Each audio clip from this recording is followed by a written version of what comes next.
Welcome back to 5-Star Betas. Today we're going to do a video on, you guessed it, breeding the Galaxy Rasbora, also known as Celestial Pearl Danios.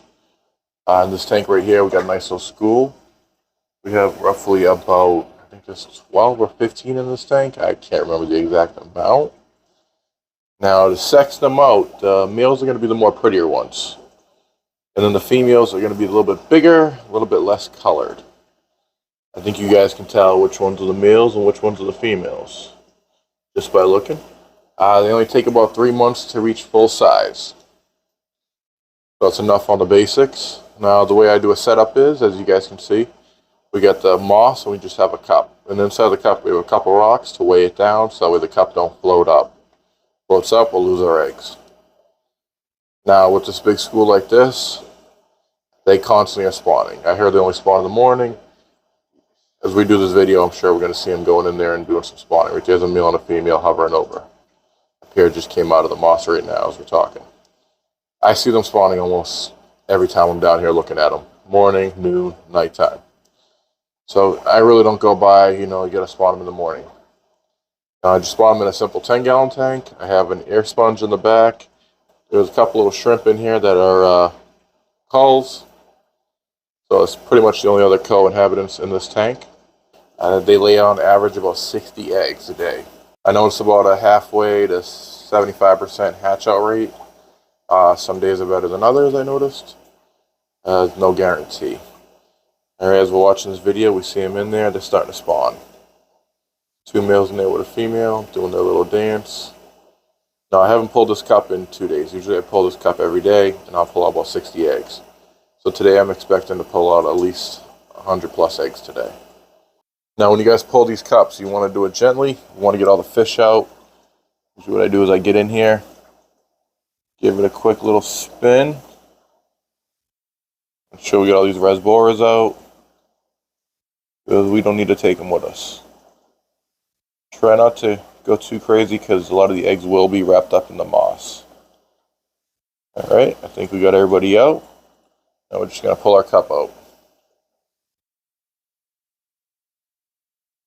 Now first thing you want to do is remove the moss. So what I like to do is grab it and slowly jiggle it, because there's going to be eggs that didn't fall all the way to the bottom yet.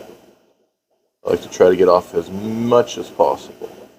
I want to try to save as many as we can before we reuse this moss again. Alright. Now I used 2 chunks of moss in this cup. I'll tell you guys why. Oh, we're going to put that right there. For now, we will recycle this real quick.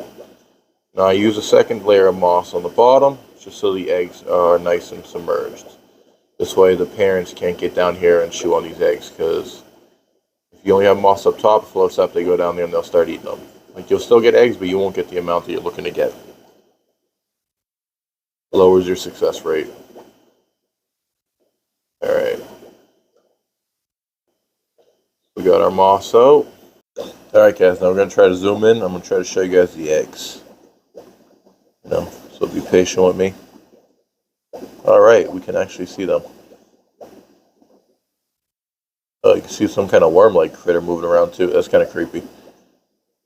Probably a planaria worm or some kind of detritus worm. But anyways, guys, you see these little dots right there? All these little looking balls? Those are actually all eggs. They almost look like they have a membrane around the egg sac itself. They're all over the place in here. Now you really got to zoom in to be able to see these. It took me the longest time to actually see these with my eyes. This is all just waste that they drop in there from feeding in the moss. There's another worm critter swimming around. So this is what I use to put the eggs in. This will actually go right into the tank with it. I cut a hole right on the side right there. This way when the eggs are free swimming, they can swim right out. Another cool thing about this is with the baby Galaxy Rasboras, they hatch out so tiny that it's hard to feed them anything. They're not going to eat baby brine for a couple of days before they take one little piece. We'll just fine mesh netting all this food, gets caught up, all this waste, give them stuff to pick on and eat. They can start free swimming. So next thing we're going to do is put this in the tank. Alright guys, so we got our basket in there. So all we're going to do is just take our cup of eggs and we're just going to pour it right in here. That's all set. Empty cup, just a little bit of sand left at the bottom. Alright guys, so the next thing I'm going to do is take our moss, we're going to put it in the tank, and we're going to shake it about, just to make sure we got all the eggs off. Don't take long, and we're also going to knock up a lot of loose little critters and bugs, little stuff, and algae, all different little sources of nutrition. Let's do the last batch moss. Let's see if we get any eggs. There goes 1 egg, 2 eggs, 3 eggs, 11, 12. Alright, cool. Got them all. Alright, now what we're going to do is just take our we're going to take our rocks, put them back in. Boop, boop. Layer our moss back down in here. Stretch it out a little bit so it fluffs up inside the tank. We put it back. There we go.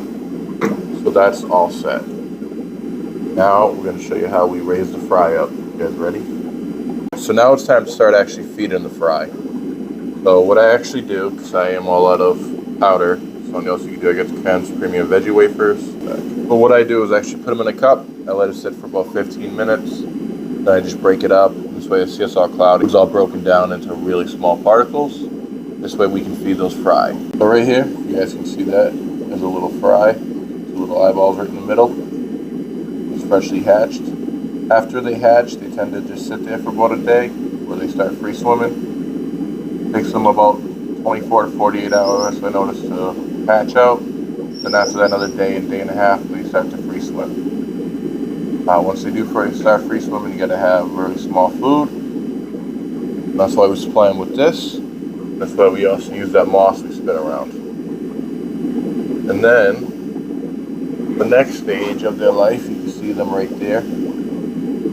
Starting to swim around, eating all the little stuff. Then once they get big enough, like this guy right there, you can start feeding them baby brine.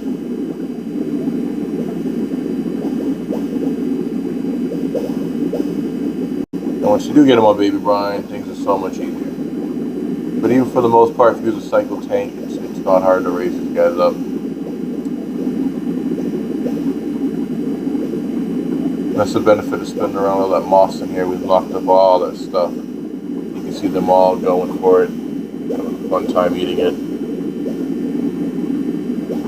Now we're going to drop in this stuff right here that we made up. It's going to make the water a little cloudy. An extra little bit of nutrition.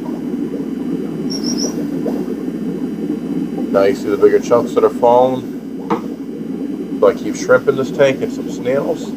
They will help clean all that up, so we don't have to worry about that mess. They take care of that.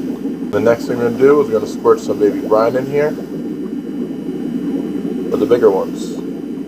Once you get them eating baby brine, they grow so much faster. You can do vinegar eel, stuff like that. I just don't have patience for those cultures anymore. It's going to take you roughly about 3 months to get them up to size where they can start breeding again.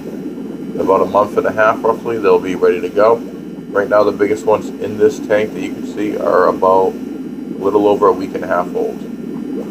This tank currently has over 200 fry in it. So, doing pretty good. Pretty easy fish to breed, guys. That is how I breed Galaxy Rasboras. I hope this video was helpful for you guys and gave you some good tips and tricks on how to breed them. They're really an easy fish to breed. Don't get overwhelmed. You know, the first couple days you're not going to see anything swimming. After about 3-4 days, you'll start seeing fry, and trust me, you'll start feeling more relieved, and you'll see them hundreds if you keep scooping eggs every day and dump them in.